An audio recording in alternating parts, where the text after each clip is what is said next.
নমস্কার বন্ধুরা, সুপ্রিয়ার হেসেলে আপনাদের স্বাগত। আজকে বানাবো বান রুটি। তার জন্য গমের আটা নিয়েছি 1 বাটি,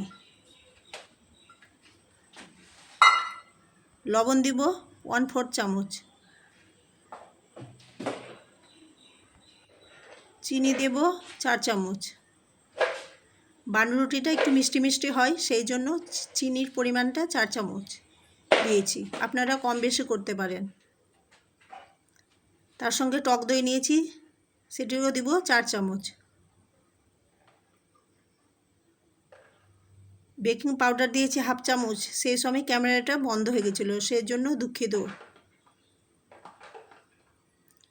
এবার সমস্ত উপকরণ ভালো করে মিশিয়ে নেব।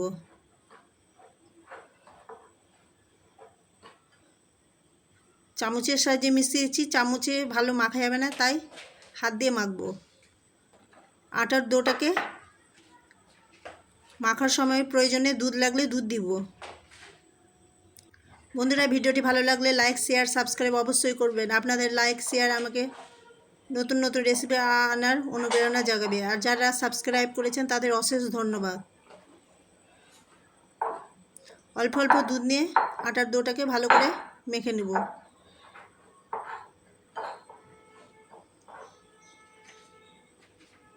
এই যে বান রুটিটা করছি, এটি অত্যন্ত পুষ্টিজনক, কারণ গমের আটা দিয়ে করছি। তারপরে ময়দার ডোটাকে ভালো করে মেখে নিয়ে মাঝখান দিয়ে টুটি ফুটি দিয়ে হাতের সাহায্যে মুখটা মুড়ে দেব। এবার শুকনো ময়দা নিয়ে গোল করব।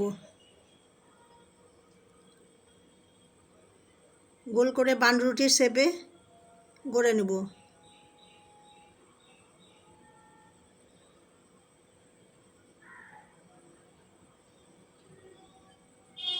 এখানে আমার 1 বাটি গমের আটার 2টো বান রুটি তৈরি করেছি।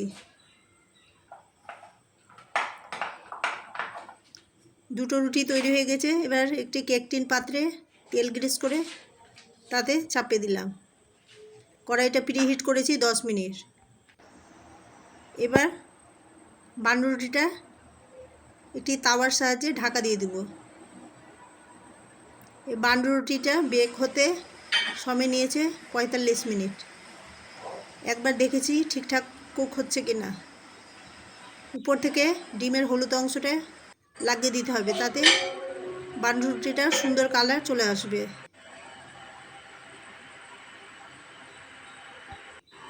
আমাদের বান রুটিটা তৈরি। বন্ধুরা, ভিডিওটি দেখার জন্য অশেষ ধন্যবাদ।